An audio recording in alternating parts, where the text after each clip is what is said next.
नमस्कार दोस्तों, हर हर महादेव। दोस्तों, बाबा अमरनाथ की यात्रा पे जाने के लिए 5 पड़ावों से होकर गुजरना पड़ता है।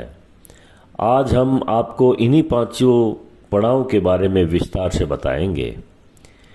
जम्मू कश्मीर में स्थित बाबा अमरनाथ की पवित्र गुफा तीर्थ स्थल है। भगवान शिव के इस अमरनाथ की हिंदुओं में बड़ी आस्था है। बाबा बर्फानी के नाम से भी मशहूर इस गुफा तक का सफ़र कई पड़ावों से होकर गुजरता है। अमरनाथ से सबसे नज़दीक एयरपोर्ट श्रीनगर है, जो पहलगांव से लगभग 95 किलोमीटर है। आप फ्लाइट लेकर यहाँ आ सकते हैं। पहलगांव की इस यात्रा का बेस कैंप है। श्रीनगर भारत के सभी बड़े शहरों से अच्छी तरह से जुड़ा हुआ है। लगभग हर शहर से यहाँ पर फ्लाइट आती है। अमरनाथ गुफा के नज़दीक रेलवे स्टेशन जम्मू है, जो पहलगांव से तकरीबन 315 किलोमीटर की दूरी पर है। देश की मुख्य ट्रेनें दिल्ली, जम्मू, राजधानी, चेन्नई, अंडमान और इनके अलावा भी तकरीबन सभी बड़े शहरों से जम्मू ट्रेन आती है। आप ट्रेन से पहुंच सकते हैं और वहां से टैक्सी और बस लेकर बाबा अमरनाथ के बेस कैंप तक आ सकते हैं। यहाँ पर 5 पड़ाव होकर से यात्रा गुजरती है। पहला पड़ाव पहलगांव है, दूसरा पड़ाव चंदनबाड़ी है, तीसरा पड़ाव शेषनाग है, चौथा पड़ाव पंचतरणी है और 5वां पड़ाव अमरनाथ बाबा से 8 किलोमीटर की दूरी पर है। भगवान शंकर जब पार्वती को अमर कथा सुना रहे थे, तो उन्होंने सबसे पहले बैल को छोड़ा। वह स्थान बैलगाम था। इसके बाद उस शहर का नाम बैलगाम बन गया। छोटे छोटे अनंतनागों को वहां पर छोड़ा, जिसे अनंतनाग के नाम से जाना जाता है। माथे के चंदन को चंद्रबाड़ी से उतारा। गंगा जी की पंचतरणी का नाम मिला। अन्य पीसुओं को पिस्सुटोप और गले के शेषनाग को शेषनाग नाम देकर उस स्थान पर छोड़ दिया। ये तमाम स्थल अब भी अमरनाथ यात्रा में आते हैं। बड़ी ही हैरानी की बात है कि अमरनाथ गुफा एक नहीं, अमरावती नदी के पथ पर आगे बढ़ते समय और भी कई छोटी बड़ी गुफाएं दिखती हैं, जो बर्फ से ढकी हुई हैं। सबसे पहला जो पड़ाव है वो पहलगांव का है। अमरनाथ की गुफा तक पहुंचने के लिए सबसे पहले यात्री पहलगांव पहुंचते हैं। यह सड़क मार्ग से पहलगांव जम्मू से तकरीबन 365 किलोमीटर है। यह विख्यात पर्यटक स्थल है और यहाँ पर श्रीनगर एयरपोर्ट से आप टैक्सी लेकर भी पहुँच सकते हैं। यह पर्वतों से घिरा क्षेत्र और बड़ा ही सुंदर प्राकृतिक दृश्यों से भरा हुआ है।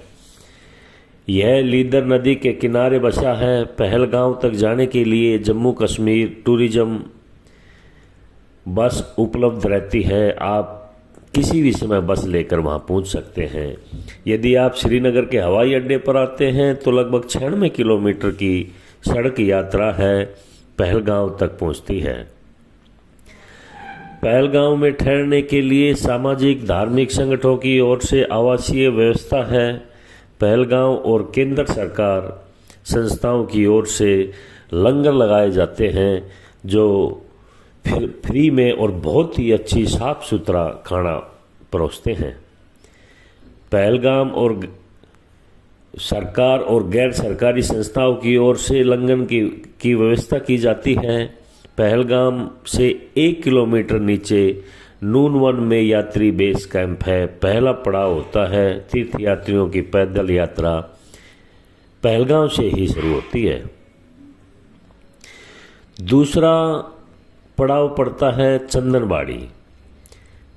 पहलगांव के बाद पहला पड़ाव चंदनबाड़ी है, जो पहलगाम से तकरीबन 16 किलोमीटर की दूरी पर है। यह स्थान समुद्र तल से लगभग 9,500 फीट की ऊंचाई पर स्थित है। पहली रात तीर्थयात्री यहीं बिताते हैं। यहाँ रात्रि निवास के लिए कैंप बनाए जाते हैं। इसके ठीक दूसरे दिन पिस्सू घाटी की चढ़ाई चालू कर दी जाती है। लीदर नदी के किनारे से इस पड़ाव की यात्रा आसान होती है। यह रास्ता वाहनों द्वारा भी पूरा किया जा सकता है। यहाँ से आगे जाने के लिए आप घोड़े, पालकियों अथवा पीठों की सुविधा ले सकते हैं। कुछ यात्री बुजुर्ग हैं या चलने में परेशानी है, वो इन सुविधाओं को ले सकते हैं, और जो श्रद्धालु स्वस्थ हैं वो पैदल यात्रा शुरू कर लेते हैं। चंदनबाड़ी से पिस्सू टॉप जाते हुए रास्ते में पुल आता है। यह घाटी सर्पाकार कहलाती है। तीसरा पड़ाव पिस्सू टॉप है। चंदनबाड़ी से 3 किलोमीटर चढ़ाई करने के बाद आपको रास्ते में पिस्सू टॉप पहाड़ी मिलेगी। जन शत्रुया है कि पिस्सू घाटी पर देवताओं और राक्षसों के बीच बड़ा ही घमासान युद्ध हुआ था, जिसमें देवताओं ने बहुत दानुओं को मार गिराया था। दानुओं के कंकाल एक ही स्थान पर डाल दिए गए थे। इसी कारण यह पहाड़ी बन गई। अमरनाथ यात्रा में पिस्सू घाटी काफ़ी जोखिम भरी रहती है। पिस्सू घाटी समुद्र तल से 11,150 फीट की ऊंचाई पर है। लीदर नदी के किनारे किनारे पहले चरण की यह यात्रा काफ़ी कठिन होती है, इसलिए वहाँ संभल के और ग्रुप में यात्रा करें। पिस्सू घाटी की सीधी चढ़ाई है जो शेषनाग नदी के किनारे चलती है। 12 किलोमीटर का लंबा नदी का किनारा शेषनाग झील पर जाकर खत्म होता है। यही तो नदी का उद्गम स्थल है। चौथा पड़ाव शेषनाग का आता है। पिस्सू टॉप से 12 किलोमीटर दूर 11,750 किलोमीटर की ऊंचाई पर शेषनाग पर्वत है, जिसके सातों शिखर शेषनाग के समान बने हुए हैं। यह रास्ता खड़ी चढ़ाई वाला और बहुत ही खतरनाक है। यहाँ तक कि यात्रा तय करने में 4-5 घंटे लगते हैं। यहीं पर पिस्सू घाटी के दर्शन होते हैं। श्रद्धालु शेषनाग पहुंचकर तंबू कैंप लगाकर अपना पड़ाव यहीं पर डाल लेते हैं। यहाँ पर्वतमालाओं के बीच नीले पानी की खूबसूरत बड़ी झील है, जिसे शेषनाग झील कहा जाता है। इस झील में जहाग कर यह भ्रम हो जाता है कि कहीं आसमान तो इस झील में नहीं उतर गया है, क्योंकि पूरी झील नीली आसमान जैसी लगती है। यह झील करीब 1.5 किलोमीटर लंबाई में फैली हुई है। कहानियों के हिसाब से शेषनाग झील में शेषनाग का वास है और 24 घंटे के अंदर शेषनाग एक बार झील के बाहर आकर सभी को दर्शन देते हैं, लेकिन यह दर्शन बड़े ही नसीब वालों को मिलते हैं। बाबा अमरनाथ के तीर्थयात्री यहाँ रात्रि को आराम करते हैं और यहीं से अपने तीसरे दिन की यात्रा शुरू कर देते हैं। शेषनाग और इसके आगे की यात्रा काफ़ी कठिन है। यहाँ बर्फीली हवाएं चलती है, काफ़ी ठंड होती है। शेषनाग से पौषपत्री का फिर पंचतरणी की दूरी 6 किलोमीटर रह जाती है। पौषपत्री नामक यह स्थान 12,500 फीट की ऊंचाई पर है। पौषपत्री में विशाल भंडारे का आयोजन होता है। श्रद्धालु और बड़े बड़े बिजनेसमैन, बड़े बड़े सेवा करने वाले वहाँ पर अपना लंगर लगाते हैं।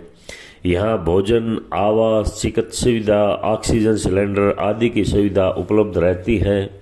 सरकार की तरफ से भी सभी इंतजाम बड़ी अच्छी तरह से होते हैं। इसके बाद पड़ाव पर आता है पंचतरणी। शेषनाग से पंचतरणी 8 मील के फासले पर है।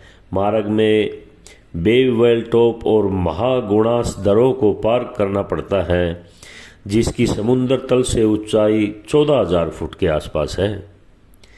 इस स्थान पर काफ़ी झरने बने हुए हैं, जल के गर्म पानी के चश्मे हैं और दृश्य वहाँ देखने लायक होता है। महागुणास चोटी से नीचे उतरते हुए 9.4 किलोमीटर की दूरी पर तय करके पंचतरणी पहुंचा जा सकता है। यहाँ 5 छोटी छोटी सरिताएं बहने के कारण इस जगह का नाम पंचतरणी कहा जाता है। पंचतरणी 12,000 से ज़्यादा फीट की ऊंचाई पर है। यह भैरव पर्वत की तलहटी में बसी हुई है। यह स्थान चारों तरफ से पहाड़ों की ऊंची ऊंची चोटियों से ढका हुआ है। काफ़ी ऊंचाई की वजह से ठंड भी बहुत ज़्यादा होती है, ऑक्सीजन थोड़ी कम है, तो तीर्थयात्रियों के लिए इंडियन आर्मी ने और वहाँ की सरकार ने ऑक्सीजन सिलेंडरों की, डॉक्टरों की, कैंप की काफ़ी अच्छा इंतज़ाम किया जाता है। आगे की यात्रा में भैरव पर्वत मिलता है, जिसकी तलहटी में पंचतरणी नदी है, जहाँ से 5 धाराएं निकलती हैं। हिंदुओं का ये मानना है कि 5 धाराओं की उत्पत्ति शिवजी महाराज की जटाओं से हुई है। श्री अमरनाथ के दर्शन से पहले यह तीसरा और अंतिम पड़ाव होता है।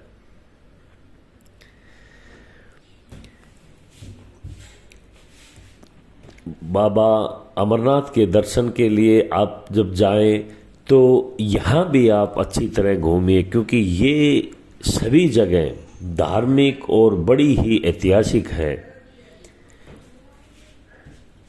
आप यात्रा के लिए अपना रजिस्ट्रेशन, फिटनेस सर्टिफिकेट वगैरह करवा लीजिए और अपनी यात्रा की शुरुआत कीजिए।